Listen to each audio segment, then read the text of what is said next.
Olá, tudo bom?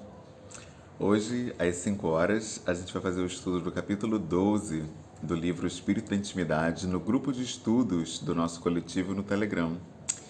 Esse capítulo 12 tem como título Divórcio e Perda, Cortando a Videira.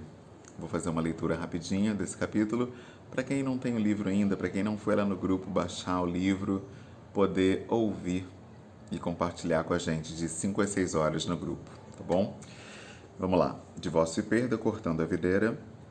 O crescimento de um relacionamento é alimentado por constante entrega, concessão e cura. Você observa as pequenas dificuldades e as tira de seu caminho. Ao fazer isso, está reafirmando a escala maior. Pequenas dificuldades são apenas distrações em seu caminho. É por compreender que os relacionamentos são vistos de forma tão diferente na aldeia. Talvez também seja por isso que na linguagem da Gara ainda não existe uma palavra para divórcio. Na aldeia, casar é como entrar em uma sala sem saída. Este não é um caso no mundo moderno. Existem tantas opções. Se alguma coisa não funciona, basta mudá-la. Se a situação estiver ruim, basta ir para outro canto. A multiplicidade de opções impede que as pessoas lidem com as questões que poderiam tê-las feito crescer. Por mais atraentes que sejam as opções, esse é o seu lado escuro. Frequentemente, elas escondem a melhor escolha que enfrentar as coisas. Talvez alguns argumentam que isso é liberdade de escolha. No entanto, muitas escolhas não nos são oferecidas por pessoas que gostam de criar confusão ou que ainda estão tentando se definir. Muitas decisões são terríveis e foram feitas em nome da liberdade de escolha. Em questões sagradas, como são os relacionamentos, como dizer o que somos quando não conseguimos construir o tipo de relacionamentos que queremos, quando não conseguimos pertencer ao que queremos? Muitos casais no Ocidente preferem romper a relação a lidar com certas questões. Problemas que não foram resolvidos em um relacionamento não desaparecem simplesmente porque vamos embora. Eles aparecem sob uma nova forma em nosso próprio próximo relacionamento. Toda vez que partirmos, levamos os males dos relacionamentos passados para o próximo. Um dia, finalmente acordamos. Pomos um fim ao problema e começamos o processo de cura. Na aldeia não existe divórcio por causa da visão de mundo das pessoas. O povo de lá não consegue conceber a intimidade ou o casamento fora da espiritualidade, sem a orientação do espírito.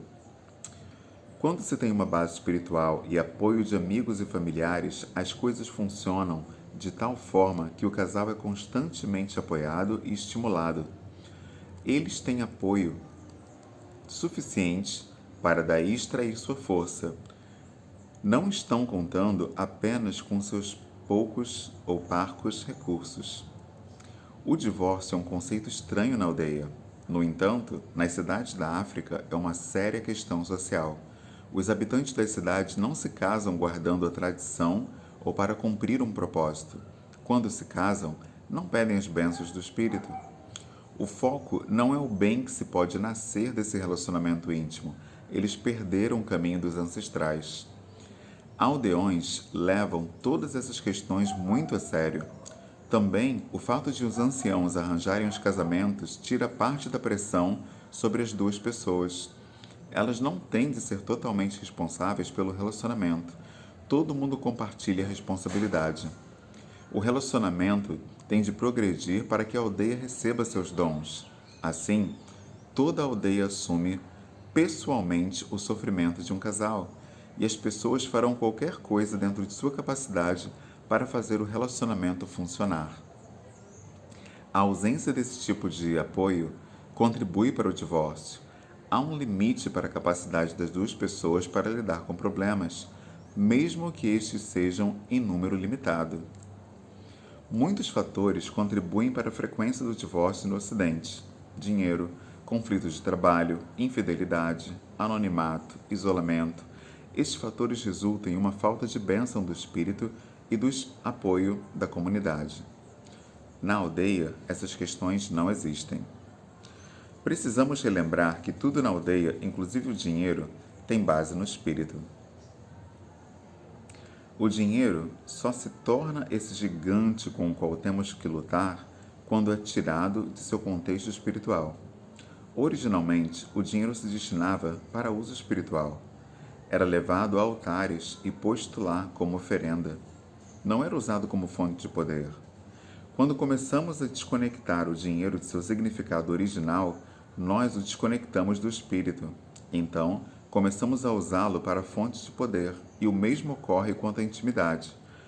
Quando a desconectamos da base espiritual, cortamos suas raízes e ela se torna uma coisa vaga que flutua sem ter qualquer tipo de foco. Na ausência do espírito, o dinheiro fica associado ao meu e ao seu. Se é meu, não é seu. Não pertence à comunidade e não tem nada a ver com o espírito. As pessoas fazem do dinheiro uma coisa pessoal. Tudo se torna poder negativo e nada de espírito. Isso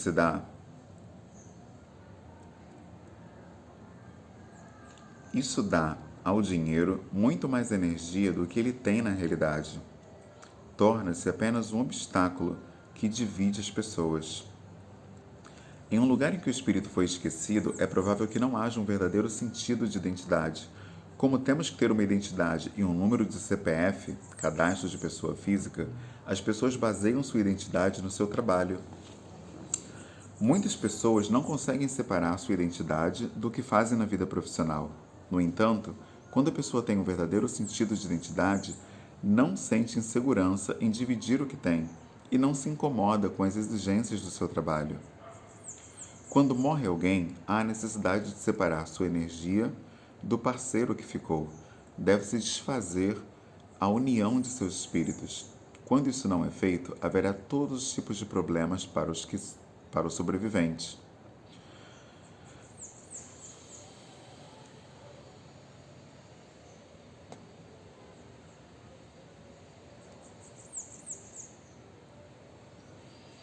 Ele vai sentir grande perda de força e terá dificuldades para voltar a se sentir inteiro. Deve haver um reconhecimento de que a morte ocorreu e que a pessoa não mais tem um corpo. De certa forma, é como quando uma mulher dá à luz. A mulher e o bebê estão ligados em um nível físico e espiritual. Mesmo assim, o cordão umbilical precisa ser cortado para o bebê sobreviver sozinho e para a mãe se recuperar. Quando o cordão umbilical é cortado, não significa que a ligação entre os dois terminou. Eles continuam ligados, mas a fonte de vida do bebê muda para que ela sobreviva.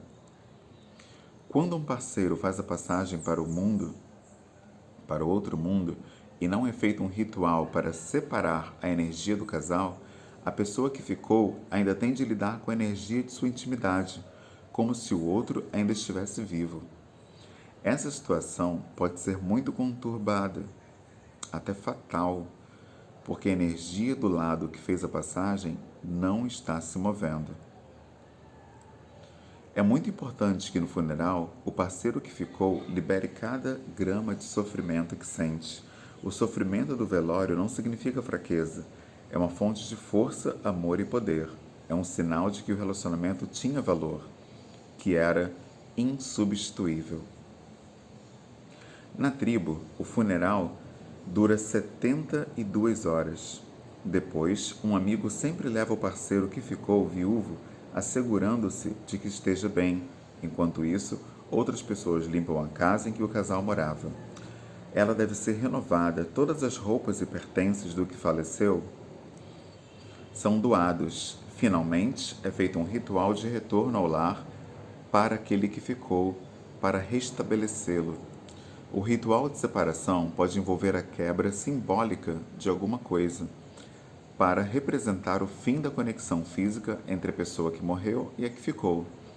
Essa última pode contar a história de como se conheceram, como o espírito os uniu, o tipo de espírito que nasceu de seu casamento, os rituais de casamento, a história de como começou, como terminou e como se sente no momento.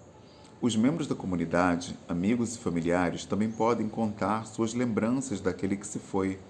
descrever o tipo de espírito que guiou seu relacionamento e como era especial para eles. Então, reconhecer a separação e o fim da parte física. Depois, recebem o parceiro que ficou viúvo de volta em casa, como uma pessoa que perdeu seu parceiro e ainda está em comunhão com ele. Na forma de espírito, como uma pessoa que está recuperando sua energia. É o começo de uma nova vida. Quando o velório termina e o cordão umbilical entre os parceiros é cortado ritualmente, ainda há uma conexão.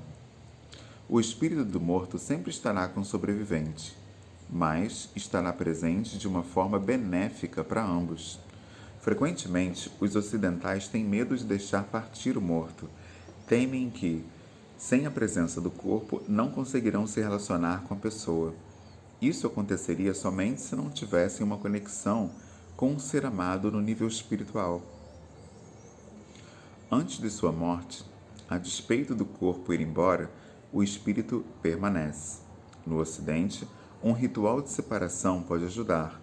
Em caso de divórcio, às vezes, quando as almas são unidas e comungam em um nível profundo, o casal não admite a separação de forma decisiva e é difícil para os dois prosseguirem a vida. No Ocidente, um ritual de separação pode ajudar em casos de divórcio. Às vezes, quando as almas são unidas e comungam de um nível profundo, o casal não admite a separação de forma decisiva e é difícil para os dois prosseguirem.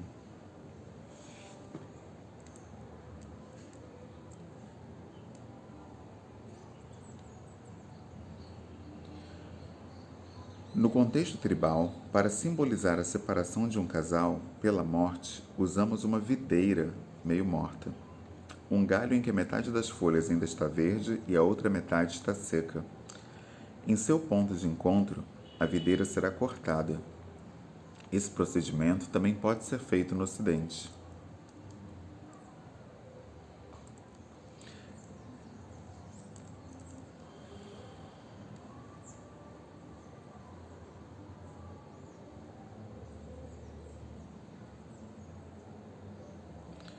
No caso de divórcio, pode-se usar uma videira inteiramente viva e cortada ao meio, a videira toda verde, porque ambos ainda vivem.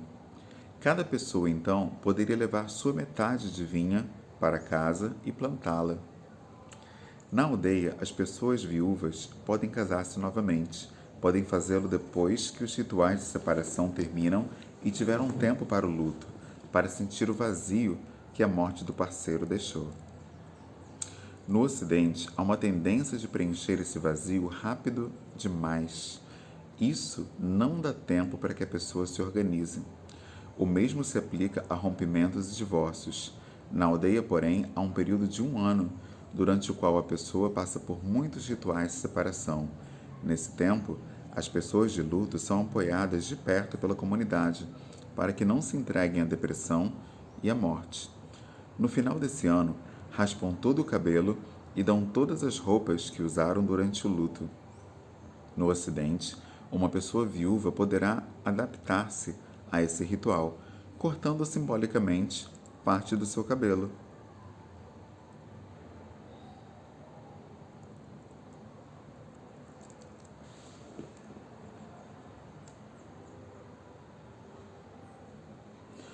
O povo da Gara acredita que o cabelo seja uma antena.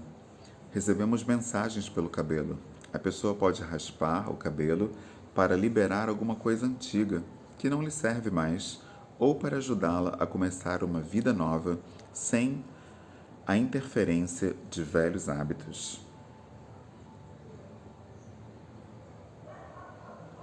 Depois de raspar o cabelo, o grupo do mesmo sexo da pessoa a banha e a recebe em um ritual de boas-vindas. Então, ela volta para a família. Se for mulher, a família do marido vai pedir a sua mão de volta e convidá-la a voltar a conviver em sua casa. Ela tem a escolha de voltar ou não. Somente então, no término desses rituais de separação, estará livre para casar-se novamente. Quando começamos um relacionamento, ele é reconhecido por várias formas. por nós mesmos, por nossos amigos e pela comunidade. Quando nosso parceiro morre ou nos divorciamos, tal situação também deve ser reconhecida. Temos que concluir os relacionamentos. O relacionamento deve mudar e tomar uma nova dimensão. As pessoas precisam de rituais para poder se soltar, recompor-se e recuperar suas forças. Essa é a forma de o espírito voltar a se mover dentro delas. É isso. Que capítulo profundo, né? Quer dizer, o divórcio, a separação, não é só separar, não é só terminar, não é só se afastar. É preciso repensar tudo o que aconteceu, tudo o que passou, não só no divórcio como no luto, até a nível energético e espiritual. É isso que nós vamos conversar às 5 horas no nosso grupo do Telegram. E você é nosso convidado, nossa convidada está com a gente.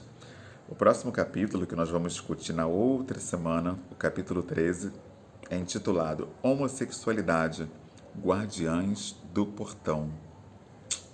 Esse também promete, hein? Bom, a gente se encontra mais tarde no Telegram. Obrigado a todos. Tamo junto.